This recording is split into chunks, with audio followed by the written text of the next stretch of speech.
नमस्ते, वंदे मातरम।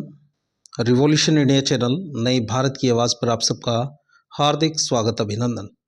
दर्शकों, जैसा कि हर बार मैं एक वायदा करता हूँ, किसी न किसी ऐसी खास शख्सियत से मुलाकात कराऊंगा और आज के हमारे खास मेहमान प्रोफेसर एस के सिन्हा, जिन्होंने अपना संपूर्ण जीवन शिक्षा जगत के लिए अपना समर्पित कर दिया, ऐसे हमारे खास मेहमान। डॉक्टर साहब, आपका रिवॉल्यूशन इंडिया चैनल पर हार्दिक स्वागत, अभिनंदन। धन्यवाद आपका।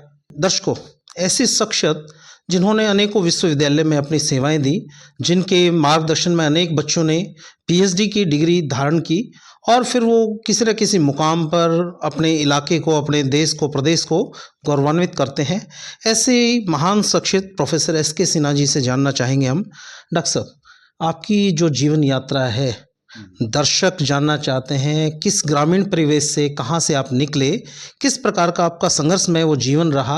अभी हम लोगों को दिखता है कि प्रोफेसर एस के सिन्हा जी बहुत बड़ी ऊंचाइयों पर है, लेकिन उस पर्दे के पीछे जो आपका संघर्ष है वो निश्चित तौर पर बच्चों को, लोगों को पता लगना चाहिए, कैसे संघर्ष करने के बाद ही मंजिल प्राप्त की जा सकती है। डॉक्टर साहब, बताते चले अपने संघर्ष। मैं आपको तो सबसे पहले धन्यवाद रिवॉल्यूशन चैनल को कि आपने मुझे ये मौका दिया। मैं बिहार के ग्रामीण प्रदेश से आया हूँ। जी डॉक्टर साहब। मेरी प्रारंभिक शिक्षा बिहार में ही, उत्तर बिहार में, जिसको मिथिलांचल कहा जाता है, जी। दरभंगा से मेरी टेंथ तक हमने पढ़ाई की। जी। 10th तक हमने कभी सीरियस स्टूडेंट नहीं हुआ करते थे। या तो कह सकते हैं कि उन दिनों में मुझे लगता था कि पढ़ने से क्या मिलेगा, नहीं मिलेगा। जी। परिवार ग्रामीण जरूर था, लेकिन एक मध्यम अच्छे परिवार को हम बिलोंग करते थे, जहाँ सारी तरह की लगभग सुविधाएं थी, तो बहुत ज़्यादा सीरियस नहीं थे। जी।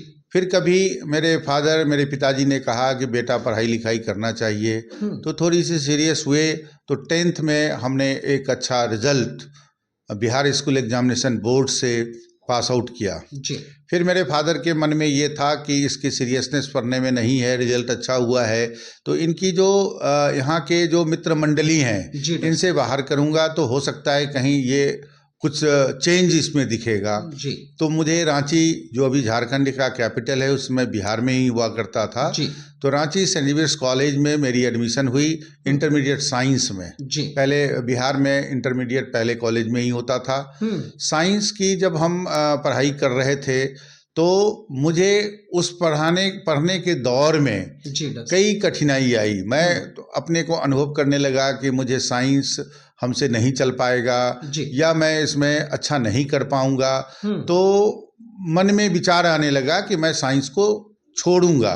लेकिन वंस ए टाइम जब हमने साइंस में एडमिशन ले लिया तो मेरा था कि मैं इस कोर्स को बखूबी किसी तरह, जैसे मेरा 10th में मार्क्स था तो कम से कम मुझे 60% मार्क्स आना चाहिए, उसके लिए मैं प्रयास किया और जी जान से मैंने प्रयास किया और मुझे 60% ही एग्जैक्ट मार्क्स आया उसमें। क्या बात। और उस टाइम की बात है, अब तो चले बच्चे पेरेंट्स से बहुत मिलते जुलते हैं, लेकिन मैंने उस समय विदाउट पेरेंट्स के परमिशन से मैंने सीधे एग्जामिनेशन देने के बाद, वहाँ बीकॉम ऑनर्स के लिए टेस्ट होता था, मैंने बीकॉम ऑनर्स का टेस्ट दे दिया और टेस्ट देने के बाद मैं क्वालिफाई कर गया। और आफ्टर कंप्लीटिंग इंटरमीडिएट एग्जामिनेशन मैंने फादर को बताया कि भाई हमने तो बीकॉम ऑनर्स में एडमिशन ले लिया है। तो बड़े नाराज हुए, बोले कि कॉमर्स पढ़ने की सब्जेक्ट नहीं है, तुम पता नहीं पढ़ना नहीं चाहते थे, मैं तो तुमको कोचिंग करा देता, इंजीनियरिंग में डालना चाह रहा था। जो भी एक पेरेंट्स की अपनी इच्छा होती है, सपने होते हैं। हाँ, सपने होते हैं, लेकिन मेरा तो अपने से था। मैं एक चीज इस चैनल के माध्यम से कहना चाहता हूँ कि मैं बचपन से लेकर अभी तक मैं कंफ्यूज नहीं हूँ। क्या बात। मुझे जो करना है वो मुझे पता है और मुझे पता है कि जो भी काम करूँगा उस काम पर हम अपनी कामयाबी लेंगे। क्या बात। तो इस को ध्यान में रखते हुए हम आगे बढ़ते गए। फिर बीकॉम हमने किया, बीकॉम में भी अच्छा मार्क्स आया। फिर उसके बाद हम दिल्ली विश्वविद्यालय की तरफ गए, वहाँ से हमने पीजी किया और फिर हमने सिविल सर्विस की तैयारी शुरू की। हमने लगभग 5 साल सिविल सर्विस में एक तरह से कह सकते हैं बर्बाद किया, चूँकि हमने उसमें सफल नहीं हो पाए। तो 5 साल में हमने 4 अटेम्प्ट दिया और 2 अटेम्प्ट में हम इंटरव्यू तक गए थे। फिर सबका नहीं होता है, मेरा भी नहीं हुआ, लेकिन मैंने उसको एक तरह से पास्ट जो हो गया ना, उसके बारे में मैंने सोचा नहीं। रिजल्ट आने के जस्ट नेक्स्ट डे नेक्स्ट जो मेरा ऑब्जेक्टिव था उसकी तैयारी कर दी और हम नेट क्वालिफाइड थे और हमने अपनी काम को अपने हिसाब से करने लगे। फिर हमारी नौकरी दिल्ली विश्वविद्यालय के कॉलेज में 97 में लग गया। फिर मैं वहाँ काम करने लगा। फिर जब वहाँ काम करते हुए मुझे लगा कि भाई ये कॉलेज है, कॉलेज में तो पता नहीं रिसर्च नहीं होता है, यहाँ तो क्लास पढ़ाए और स्टाफ रूम में चाय पी के, मेरी सोच थी। सबकी सोच नहीं हो सकती है, मैं सबकी बात नहीं करता हूँ। फिर मैं सोचने लगा कि मैं कहीं और यूनिवर्सिटी में जाऊँगा। तो फिर दिल्ली विश्वविद्यालय को छोड़ के उत्तर प्रदेश में वीर बहादुर सिंह पूर्वांचल यूनिवर्सिटी जौनपुर वाराणसी के पास है, वहाँ की वैकेंसी थी। मैंने अप्लाई किया और मेरा सिलेक्शन हो गया 99 दिसंबर में। और वहाँ मैंने काफ़ी काम किया उस यूनिवर्सिटी के लिए, अपनी एकेडमिक्स के लिए मैंने पेपर लिखा, रिसर्च पेपर लिखा, मैं सेमिनार कॉन्फ्रेंस में पेपर प्रेजेंट किया और इस तरह से अपनी धारा चल रही थी। लेकिन जो कहीं लिखा हुआ है कि हमेशा एक धारा में आदमी नहीं चलता है। मेरे 2 बच्चे थे, लड़की बड़ी थी, लड़का छोटा था। जब लड़का 8 साल का था तब उसको कहीं ना कहीं डायग्नोज हुआ कि इसको ब्रेन ट्यूमर है और मैं 2012 में उसको लगभग northern India and western India and south India में जितने रिप्यूटेड हॉस्पिटल है मैंने सब जगह दिखाया और एक ही ओपिनियन आया कि इसको ब्रेन ट्यूमर है और इसकी सर्जरी होगी। तो मैंने उसकी सर्जरी दिल्ली में कराया, फिर वो ठीक हो गया, फिर मैं उसको लेके अपने उसी स्थान पर पहुंच गया। लेकिन 1 साल के बाद वो रिवाइव हो गया। फिर डॉक्टर ने कहने लगा कि भाई आप जो है जहाँ भी इसकी सर्जरी कराए हैं वहाँ ही रहें तो ज़्यादा अच्छा है। और 2013 में फिर से उसकी एक सर्जरी हुई, लेकिन वो सर्जरी जो था वो बहुत कह सकते हैं कामयाब क्या था नहीं था। वो उसकी सुधार कम हुआ, डिटोरिएशन ज़्यादा होने लगा और इस तरह से वो चलते चलते 2016 अप्रैल में उसका डेथ हो गया। तो मैं इस तरह के ट्रॉमा से निकला, मुझे इतनी तकलीफ हुआ, मेरा फैमिली में हाँ डिस्टर्ब हुआ, वाइफ थोड़ा सा मतलब कि जो होता ही है कि बेटे से उसका ज़्यादा था, घर में ज़्यादा था, मैं तो नौकरी भी करता था। और चौधरी रणवीर सिंह विश्वविद्यालय में मैं दिसंबर 2014 में एज ए डेपुटेशन आया था और डेपुटेशन आने का मेरे पीछे कारण यही था कि उस बच्चे का मैं देख सकता हूँ। मैंने 2-3 घंटे में मैं दिल्ली पहुँचूँगा और मैं देख सकता हूँ। तो उनकी तबीयत ठीक नहीं रहने लगी मेरी वाइफ का। फिर मेरी बेटी जो थी तो वो भी कहीं ना कहीं शॉक्ड थी, लेकिन फिर भी उसको मोटिवेट किया हमने, अपनी वाइफ को मोटिवेट किया।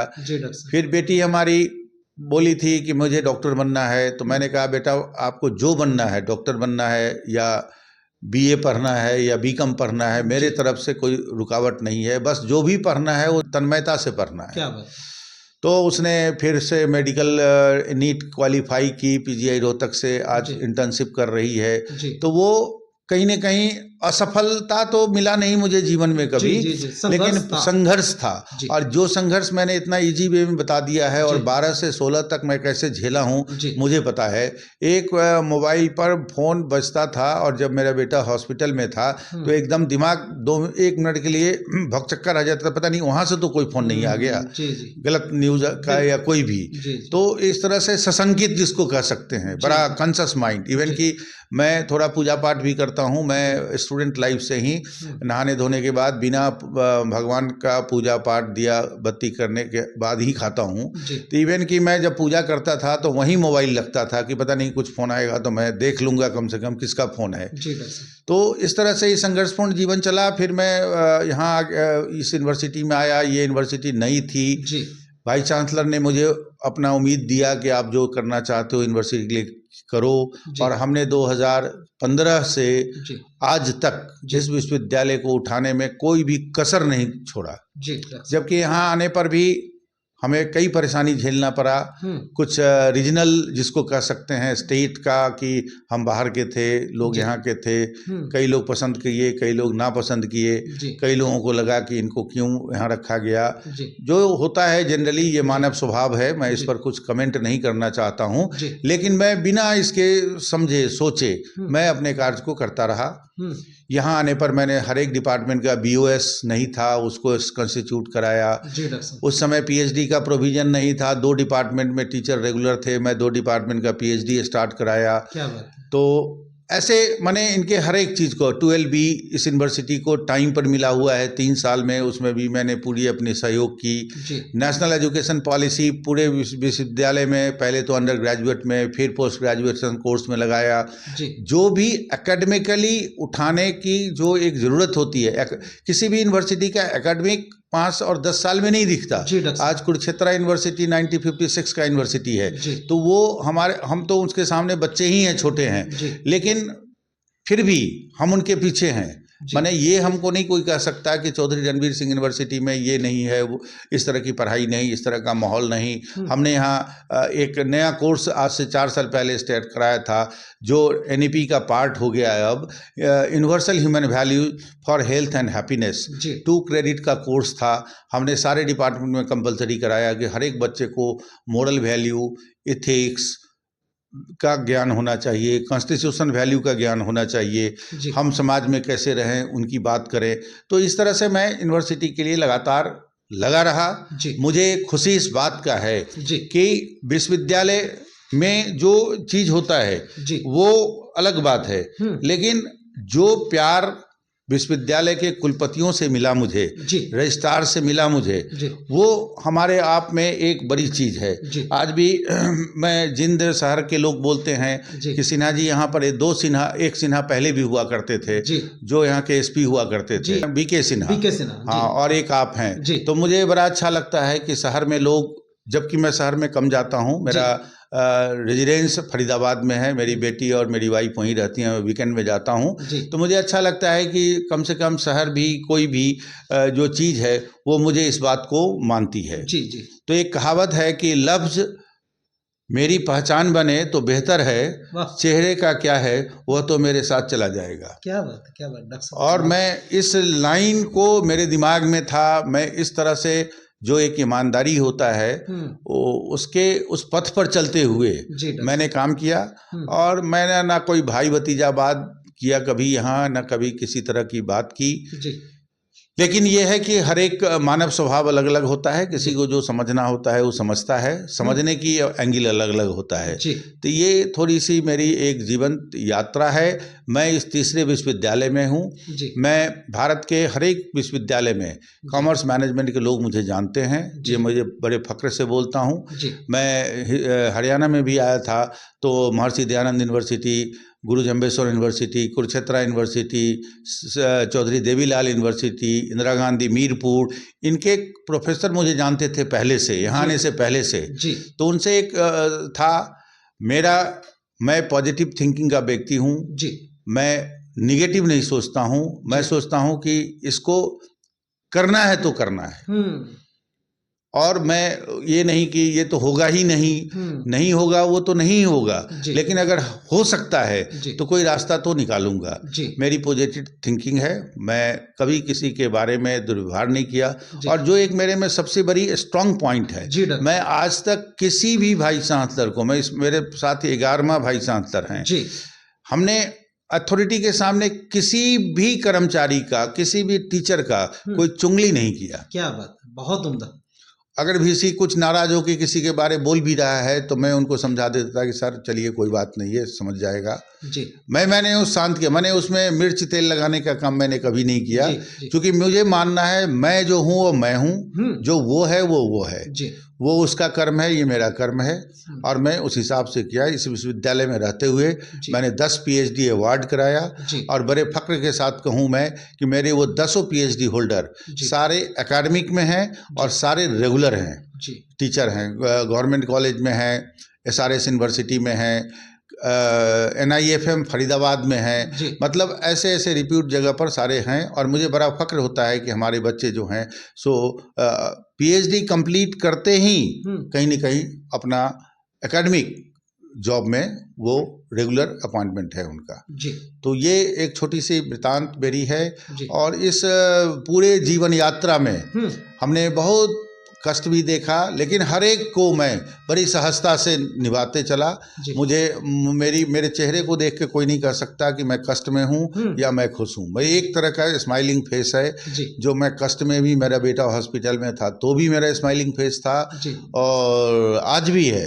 मैं सोचता हूँ कि मैं काम कर रहा हूँ, हमारे लिए कोई कांटा बोएगा तो कांटा उसको चुभेगा, मुझे नहीं चुभेगा, इसलिए कि मैं कोई गलत रास्ते पर, कोई गलत व्यवस्था पर काम नहीं करता हूँ। दूसरी बात है, अब लास्ट पड़ाव में हूँ, इस विश्वविद्यालय में मैंने अपनी सेवा दे चुका हूँ। फिर भी हमारी मदर मेरे साथ रहती हैं। मेरी मदर पिछले 2 साल से एक तरह से कह सकते हैं कि चलती फिरती नहीं है, तो मैं पूरी माता का सेवा करता हूँ। उनको नहलाना, धुलाना, फ्रेश कराना, काम करना, मतलब जो भी है उसमें कोई कमी नहीं छोड़ता हूँ। और मेरा मानना है कि भारत माता तो है ही, लेकिन जो अपनी माता है, जन्म देने वाली माता, भारत माता तो पता नहीं जन्म दी कि नहीं दी, लेकिन जो मेरी माता है वो जन्म दी है, तो उसके जन्म देने का जो एक ऋण है मेरे ऊपर, क्या बात, मैं जब तक कर सकता हूँ मैं करूँगा। और सारा प्रेरणा उन्हीं का है, उन्हीं की प्रेरणा से मैं आज बड़े हूँ, छोटा हूँ, जो भी हूँ उनकी प्रेरणा से हूँ। डॉक्टर साहब कमाल कर दिया आपने, बहुत थोड़े समय में बहुत जीवन की जो एक यात्रा है, सफलतम यात्रा कहूँगा मैं। संघर्ष में तो है निश्चित तौर पर, उतार चढ़ाव जीवन में आते हैं, लेकिन एक जिस प्रकार से अर्जुन ने मछली की आंख को साधा, अभी आप कभी भी अपने निर्णय में कभी विचलित नजर नहीं आए, जिस प्रकार की आपने यात्रा वृत्तांत बताया। और उन सब युवाओं के लिए, उन सब लोगों के लिए आप प्रेरणा के रूप में आप काम कर रहे हैं। जिस प्रकार से आपने एक वाक्य कहा कि जो जन्म देने वाली माता है उसके ऋण से उऋण होने के लिए निरंतर आप कार्यरत हैं। प्रोफेसर एस के सिन्हा साहब, इस 30 नवंबर को आप सेवानिवृत्त हो रहे हैं इस विश्वविद्यालय से, अपनी सेवाओं से। आपने सारे अनुभव साझा कर दिए। आपके अनुभव से जो बच्चे, क्योंकि मैं आपसे व्यक्तिगत कई बार अनौपचारिक चर्चाएं करते हैं तो आपका विजन कुछ और नजर आता है, आपने उसके बाद की भी यात्रा की प्लानिंग की हुई है, किस प्रकार से अपने जीवन में कैसे सरवाइव करना है, कैसे अच्छे से और लोगों के लिए प्रेरणा का काम करना है। आप कई बार चर्चा करते हैं कि विश्वविद्यालय में उस प्रकार का माहौल होना चाहिए कि 5 बजे के बाद बच्चे रिसर्च पर काम करते दिखें, विश्वविद्यालय में हलचल चहलकदमी और अपने अपने काम में लगे हुए दिखें। ये कुछ वक्तव्य, कुछ ऐसी बातें जो आपके दिल में, क्योंकि आपने अनेकों विश्वविद्यालयों को वहाँ अपनी सेवाएं दी हैं, वहाँ अपना अनुभव साझा किया है, तो इस विश्वविद्यालय की उन्नति के लिए जो विश्वविद्यालय में कार्यरत प्राध्यापक हैं, प्रोफेसर्स हैं और जो छात्र छात्राएं हैं, उनके लिए आप जाते जाते ऐसा संदेश जो उनके जीवन में वो यहाँ से पढ़ते हुए या किसी अपनी नौकरी के पैसे में जहाँ भी जिस भी क्षेत्र में वो कार्य करेंगे, वो जीवन में सफलता के मार्ग पर बढ़ते चलें, ऐसा कुछ मार्गदर्शन करते चलें। प्रोफेसर, मेरा ये मानना है, पहली बात तो आपको ये बताऊं, मेरा अवकाश 30 नवंबर को है जी, लेकिन हमारे वाइस चांसलर कुलपति का अपना एक सोच है जी, या उन्होंने कुछ देखा होगा मेरे में, तो उन्होंने तो पहली बात तो ये है कि वो एक्सटेंशन देंगे और देने की प्रक्रिया में वो हैं, और मुझे लगता है कि वो लेटर मिल जाएगा और मैं 30 को रिटायर करने के बाद फिर 2 से मैं यहाँ पर कंटिन्यू करूँगा जी। मेरी जो एक बात कहना है, ये विश्वविद्यालय है जी, विश्वविद्यालय है। विश्वविद्यालय का मतलब कोई स्टेट का नहीं होता है, वो विश्व का धरोहर होता है। क्या बात। तो यहाँ विभिन्नताएं होनी चाहिए, यहाँ एकेडमिक कंपटीशन होना चाहिए, यहाँ पर रिसर्च का माहौल होना चाहिए, शैक्षणिक जो ऑर्गेनाइजेशन होता है, संगठन होता है, स्कूल प्राइमरी से लेकर कॉलेज तक, वहाँ पर एक चीज़ है जिसकी कमी होती है। हर एक जगह पढ़ाना एक काम है, टीचिंग लर्निंग एक काम है, आउटरीच एक काम है, रिसर्च सिर्फ यूनिवर्सिटी में होता है जी, और कोई भी यूनिवर्सिटी रिसर्च से जानी जाती है जी। तो रिसर्च पर फोकस्ड होना चाहिए। मैं अपनी पूरी